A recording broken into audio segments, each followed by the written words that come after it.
So our next author is Bruno Caudispati. He is chairman and founder at Brand Fusion Limited, co-founder at Crazy Uncle Culinary Cocktails, and president of Custom Flavors.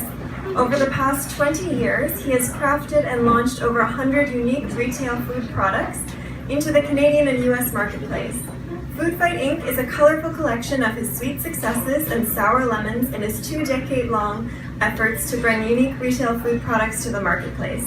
Bruno's advice, laced with humor and down-to-earth honesty, can be applied to any aspiring entrepreneur's crusade, particularly those with modest means, looking to share a product idea with the world. After years of offering consults and the occasional helping hand and wallet, he strung together some chapter lessons and baked them into very colorful stories, many of which involve well-known personalities and iconic food brands, such as Jamie Oliver, Van Halen, NSYNC, Pizza, Colonel's Extraordinary Popcorn, and New York Fries.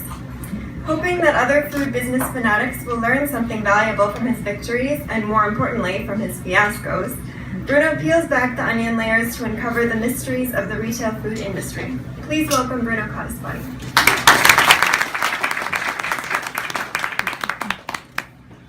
I feel like Tony Robbins after that introduction. Take this off, a little stuffy.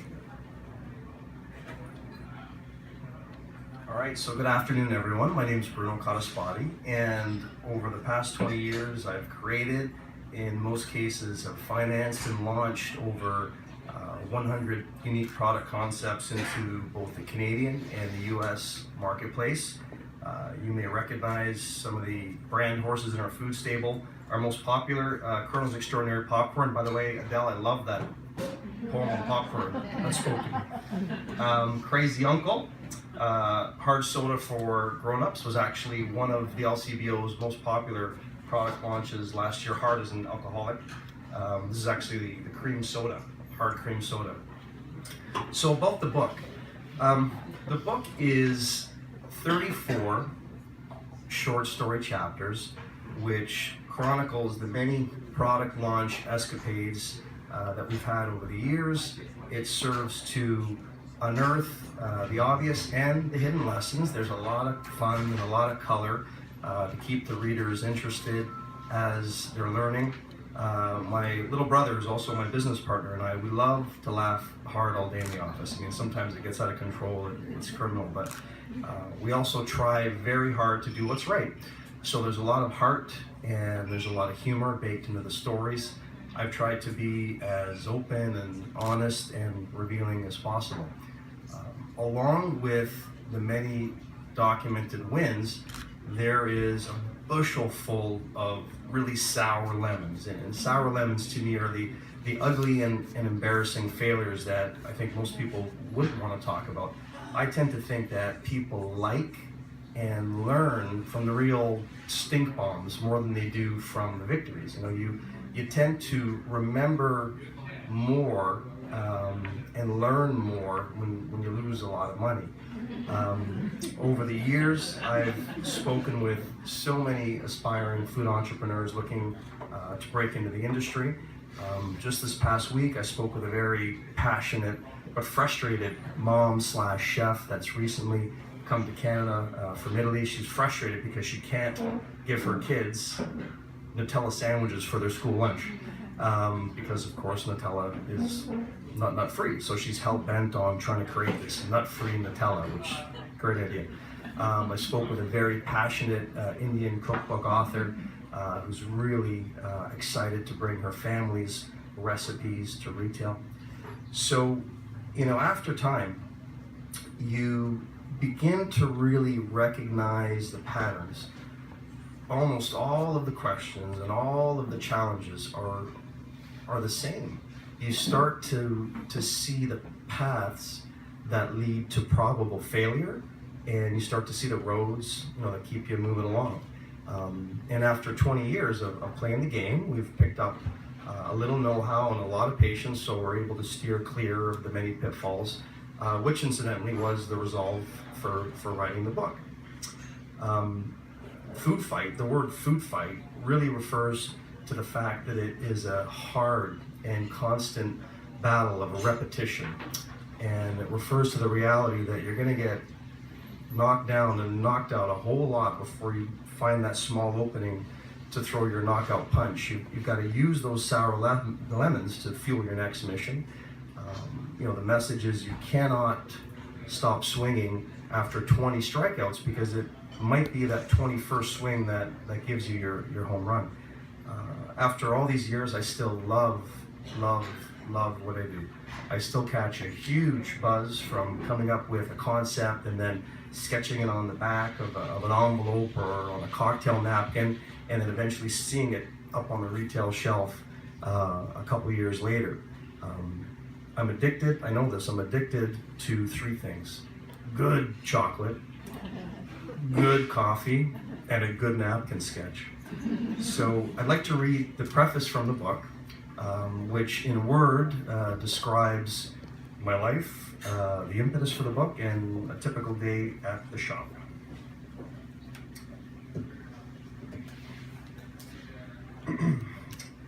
On a late afternoon in fall, escape from the office often leads to a quiet patio table at the closest Starbucks, where the sight of people brown bagging it is of no consequence.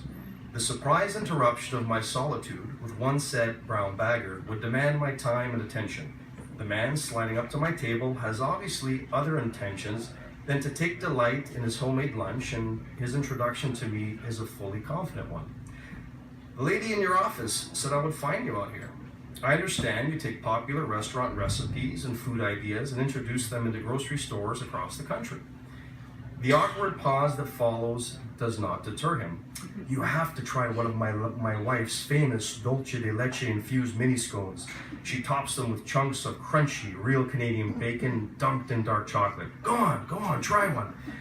He leans in closer and whispers in my ear, "We'll make millions together."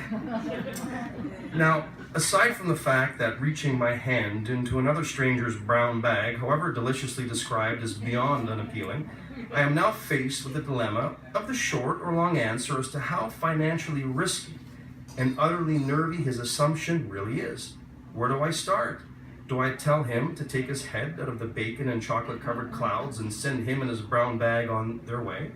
Or do I take the more responsible and onerous road, as I want to do, and begin to sketch out the fundamental blueprints for the epic and frequently fruitless journey?